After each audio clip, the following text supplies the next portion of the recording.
Life wasn't a piece of cake for me, never had been. Growing up in a cramped two-bedroom house with my folks and two younger brothers in a neighborhood that saw more cops than city buses, I knew from the get-go I was meant for something bigger, something better.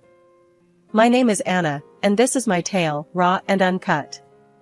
My parents, bless their souls, worked their fingers to the bone, juggling multiple jobs, just to keep us fed and the lights on.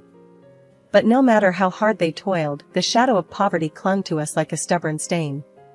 I was barely 13 when I picked up my first gig, flipping burgers at a local diner. The pay was crap, and the hours were murder, but it was money, and we were desperate. "Anna, you should be focusing on your studies, not working yourself to the ground," my dad used to say, his face etched with worry and exhaustion from his own endless shifts at the factory. "Yeah, well, dreams don't pay the bills, Dad," I'd retort, my teenage defiance in full display. I was stubborn, always had been, but behind the sass, I shared his dreams of a better life, a life where we weren't constantly choosing between paying the rent and putting food on the table. High school was a blur of classes, work, and sleepless nights spent studying or helping Mom with the house. College was a far-off fantasy, something we couldn't afford to even think about. But I was determined to break the cycle of poverty that had ensnared my family for generations. When my parents passed away, it was like the ground had been ripped from under me. They were gone too soon, victims of a life spent fighting a battle they couldn't win. I was 19, suddenly the head of our little family, and more determined than ever.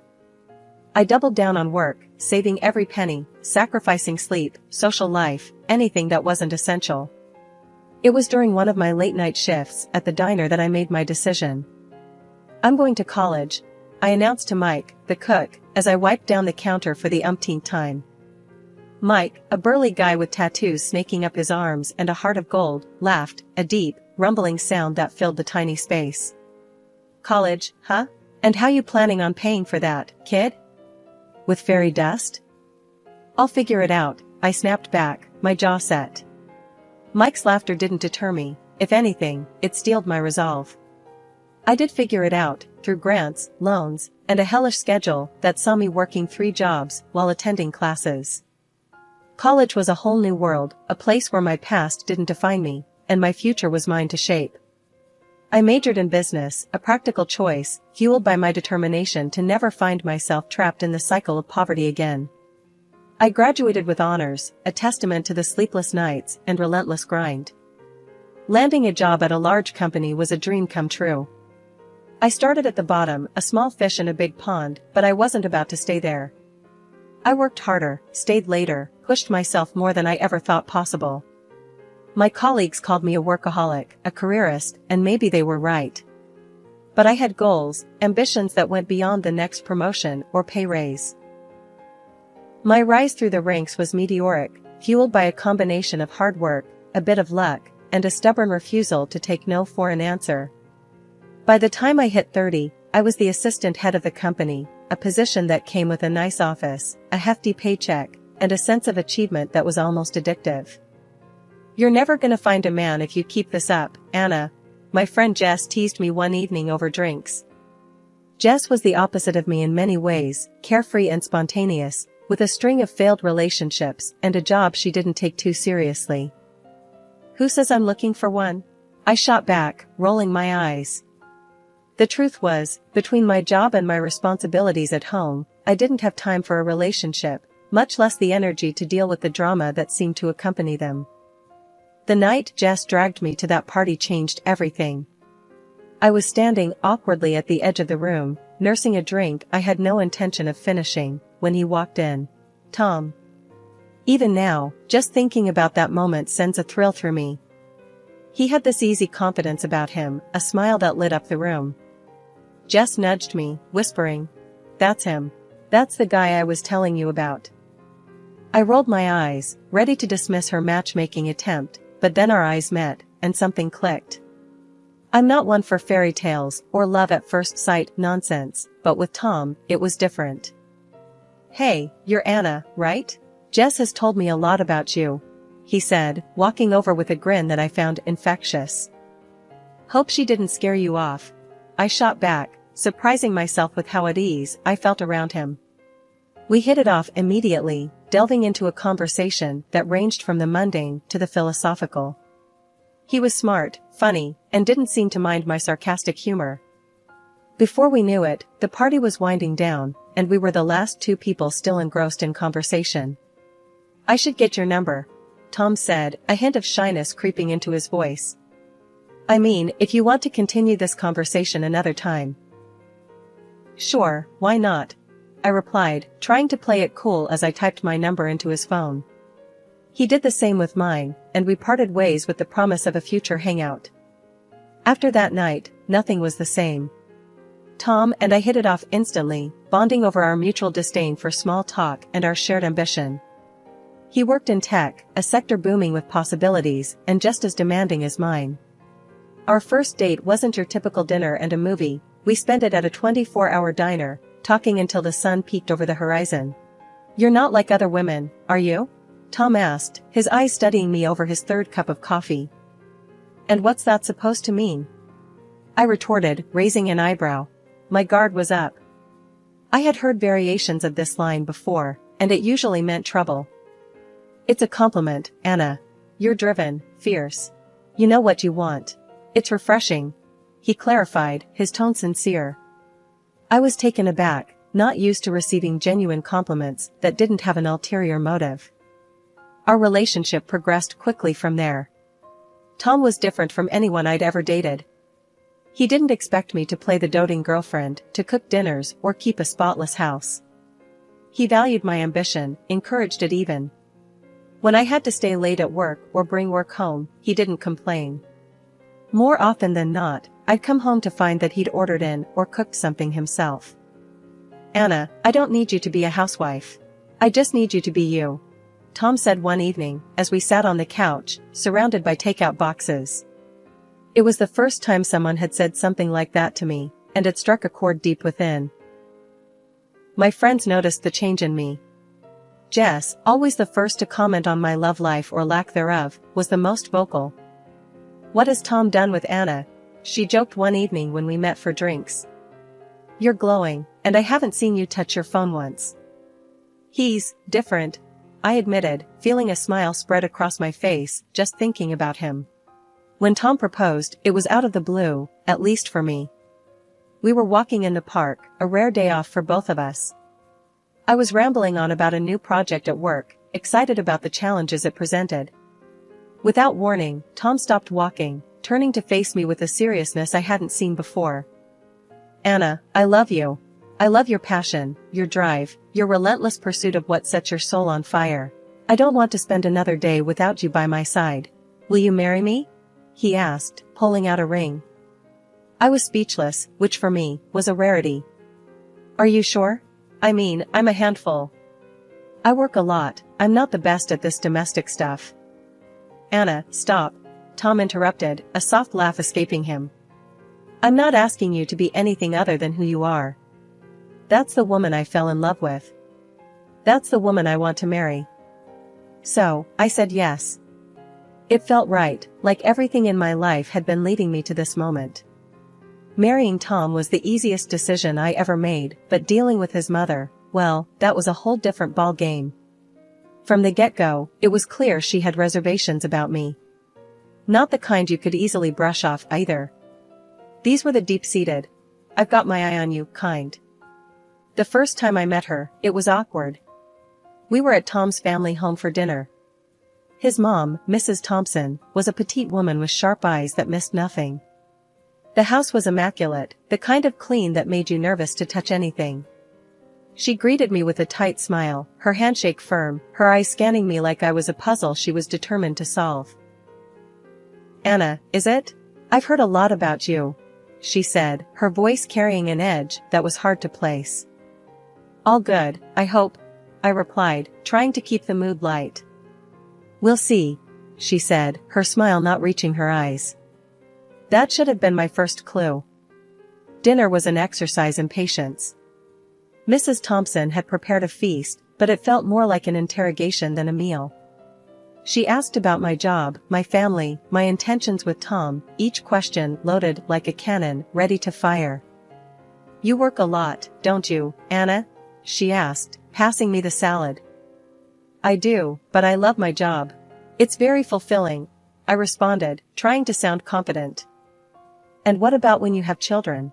Who will take care of them if you're always working? She pressed, her gaze fixed on me. Tom jumped in, trying to deflect the tension. Mom, Anna's career is important to her, just like yours was to you. Mrs. Thompson huffed, clearly not pleased with the comparison. I was always there for my children. A mother's place is with her family.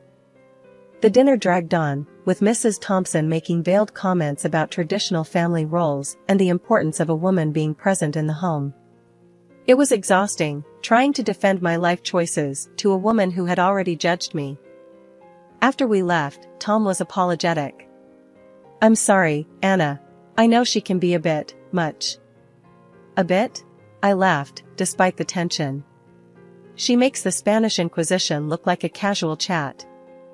Tom sighed, running a hand through his hair. I know she's tough, but she's just protective. She'll come around. But as time went on, it became clear Mrs. Thompson had no intention of coming around. Every visit was a minefield. Comments about my cooking, my career, even the way I dressed. It was like she had a checklist of everything a proper wife should be, and I was failing miserably. Mrs. Thompson's disapproval of me never wavered, not through any of our attempts to win her over or any compromises we tried to make. Her disdain was like a constant chill, impossible to ignore. But in the end, Tom and I got married, despite her cold disapproval. Our wedding was a modest ceremony, just how we wanted it, but throughout it all, Mrs. Thompson stood off to the side, her face as stony as ever. 2 years after tying the knot with Tom, life threw us a beautiful curveball. I was pregnant. The news brought us joy we hadn't imagined, but it also ramped up the tension with Mrs. Thompson, Tom's mom, to levels I didn't think were possible. With the pregnancy, I decided to work from home, a move my boss was surprisingly cool about. This arrangement, however, seemed to put me under a magnifying glass in Mrs. Thompson's eyes, giving her more ammo to criticize my every move. You're still glued to that computer? Shouldn't you be resting or, I don't know, knitting something for the baby? Mrs. Thompson's voice was laced with that familiar disapproval as she walked into our living room uninvited, as had become her habit. I'm perfectly capable of managing my work and taking care of myself, thank you very much. I snapped back, frustration bubbling inside me. The last thing I needed was her archaic views on what a pregnant woman should and shouldn't do. And Tom? Does he approve of his pregnant wife working like a mule? She prodded further, ignoring my irritation. Tom supports me, completely. Unlike some, he understands that I can work and be pregnant at the same time, I retorted, not bothering to mask my annoyance. Tom, ever the peacemaker, tried to intervene, sensing the growing tension. Mom, please. Anna's doing great, and we're fine with our arrangement. Let's not turn this into an issue. But Mrs. Thompson was relentless. I'm just saying, back in my day, we took care of our men and our homes. We didn't hide behind a screen all day. Her words stung, igniting a fury in me that I'd managed to keep at bay. Well, it's not your day anymore, Mrs. Thompson. Times have changed. Women work, men help at home, and families manage just fine. Tom sighed, stepping between us. Mom, I've told you before, Anna and I are happy with how we're handling things. Please, just respect our choices. But respect was a tall order for Mrs. Thompson. She viewed my work, especially during pregnancy, as a personal affront, a deviation from the norm she held so dear. Our home became a battleground, with each visit from her a test of my patience and Tom's diplomacy. Life has this funny way of throwing curveballs when you least expect it. Just when Tom and I were getting a handle on the whole pregnancy thing, his world turned upside down. He came home one day, looking like he'd lost a fight with a bear. I got laid off, he said, the words heavy with worry. With the baby on the way, I don't know how we're gonna manage. I won't lie, my heart sank. But seeing him so defeated, I knew I had to be the strong one. We'll figure it out, I assured him, wrapping my arms around him. We always do. As if on cue, life decided to test our resolve further. Tom's mom, Mrs. Thompson, took a nasty fall down her stairs, breaking her leg in 2 places. She was hospitalized, and with Tom out of work, the last thing we needed was another mouth to feed. But Tom, ever the dutiful son, had a plan. "Anna, I was thinking," he started, hesitantly. "Maybe we could move in with my mom for a bit. It'll save us on rent, and we can look after her while she recovers." The thought of living under the same roof as Mrs. Thompson sent chills down my spine. But looking at our finances, and with a baby on the way, it made sense. "Okay," I agreed, albeit reluctantly. "But only until we get back on our feet." Mrs. Thompson's house was a fixer-upper that hadn't seen a fix in decades. The plan was to stay there, help her out, save some money, and then move into a place of our own, somewhere close to a good school, somewhere we could start fresh. However, plans are one thing, reality another. From the day Mrs. Thompson came home from the hospital, life became a living nightmare. Nothing I did was right. "You call this cooking?" She'd scoff at every meal. "And look at this place, it's a mess." I tried, really tried, to bite my tongue and keep the peace, but it was hard. Especially when Tom landed a new job, which meant he was hardly ever home, leaving me to juggle work, pregnancy, and a cantankerous invalid who thought the sun shone out of her son's behind. "Are you even working, or just messing around on that computer all day?" Mrs. Thompson would yell from her room whenever she saw me on my laptop. "I'm working, Mrs. Thompson. I have a job, remember?" I'd respond, my patience wearing thinner by the day. "Well, you could fool me. Looks like you're playing games," she'd retort, convinced I was squandering my time. It was endless. If she wasn't complaining about the food, it was about how I arranged the living room or how I didn't pamper her enough. "I need tea. And bring something sweet with it. And after, you can give me a massage. My leg's killing me," she'd demand, as if I were her personal servant. Every day, I counted down the minutes until Tom got home, not for the company, but for the brief respite his presence offered from her complaints. But even then, it wasn't enough. "Talk to your mother, Tom. Please, I can't take much more of this," I'd plead with him night after night.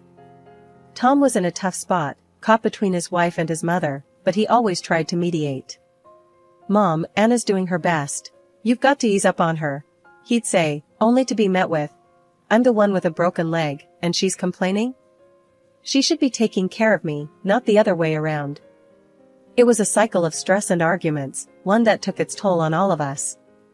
I longed for the day we could move into our own place, to escape the suffocating atmosphere of Mrs. Thompson's house and start our life anew, just the 3 of us. 3 months down the line, and the doc tells us Mrs. Thompson needs to start getting back on her feet, literally. He suggests these special walkers to help her get moving again. But nope, she ain't having any of it. Says it's too soon for her to be walking about, insisting on being waited on hand and foot instead. "I'm thinking we should get a nurse, or maybe look into a care home," I suggest to Tom one evening, utterly spent from juggling work, pregnancy, and playing nursemaid. Tom's hesitant, but before we can even float the idea by Mrs. Thompson, she throws a fit. "I'm not leaving my home or being looked after by strangers," she screeches when she overhears us. Things only spiral from there. My health starts taking hits left and right, swollen legs, sky-high blood pressure, you name it. One afternoon, I'm trying to work from bed, trying to keep my stress levels in check, when I hear shuffling in the hallway. It's Mrs. Thompson, sneaking about like she's up to no good. Curious, I drag myself up and peek out, just in time to see her in the kitchen, deliberately knocking a jar of jam off the counter. The glass shatters, spreading sticky sweetness all over the floor. "Oops," she says, all innocence, before hollering, "Dear, come clean this mess, would you?" The very next day, she ruins the stew I spent hours making by dumping in an unholy amount of spice. "Just adding a bit of flavor," she says, smirking as my mouth feels like it's on fire. But the last straw? She messes with my tea. After dinner, Tom's about to pour himself a cup when she screeches like a banshee, "Don't touch that." It turned out, She laced it with laxatives, a nasty lesson for not spending enough time in the kitchen. Tom's livid. This is beyond the pale, Mom. You could have heard Anna and the baby. She just shouted back, telling us to pack up and leave if we're so unhappy. So, that's exactly what we do. We found a small apartment close to where we'd been eyeing a house to buy and move out. A couple of days after leaving Mrs. Thompson's house, Tom and I got the ball rolling on getting our own place. We managed to sort out the paperwork and made the first payment on a house that felt like a dream come true. It was a modest place, but it was ours, a sanctuary from the storms we'd weathered. With me being 9 months pregnant and all, we decided to take it easy on setting up the house. Just being there, in our own space, was enough to make us both grin like fools. Tom was beside me, his hand resting gently on my belly, as we talked about the future, about how different our kids' life would be in this new home. Can you believe it? We're actually here, I said, looking around the empty living room, imagining it filled with laughter and love. I know, babe. It's all starting to feel real, Tom replied, his voice thick with emotion. 2 weeks flew by in a blur of unpacking boxes and late-night cravings until one night, the real adventure began. I felt a sharp pain and knew it was time. Tom, I gasped. It's happening. He was by my side in an instant, panic and excitement warring in his eyes. Okay, let's get you to the hospital. Everything's gonna be alright, he said, more to himself than to me. At the hospital, as I was dealing with contractions, Tom's phone rang. His face went pale when he saw who it was. It's about my mom, he muttered after the call. She's in the hospital again, hip fracture. She's asking for me. For a moment, I saw the conflict in his eyes, torn between his mother and being there for the birth of our child. But then, he made his choice. She'll have to wait, he said firmly, his hand squeezing mine. I'm not leaving you. Not now. That decision, to stand by me and our child in those crucial moments, it meant everything. It wasn't just about being physically present, it was about showing where his priorities lay, about choosing us over the guilt and manipulation that had clouded so much of our lives. In those hours, as we welcomed our little one into the world, everything else fell away. The struggles with Mrs. Thompson, the uncertainties about our future, they all seemed to shrink in the face of this new life we'd brought into the world. Finally back in our new home, me, Tom, and our little bundle felt like we could start fresh, really begin our lives as a family. It was a peace I hadn't felt in months, maybe even years. That peace, though, got tested about a week later. Tom got a call from his mom. I overheard bits and pieces, the tension in his voice a clear sign of what was coming. After he hung up, he filled me in. Mom's saying she wants to move in here. Thinks you should take care of her while she recovers, Tom said, a hard edge to his words I rarely heard. My heart sank for a moment, memories of the last few months flashing back. But then, Tom continued, I told her no. I said she needs professional care, not us. She's gotta understand we've got our own family to look after now. I was stunned, honestly. Really? You said that? I asked, half expecting him to say he was just kidding.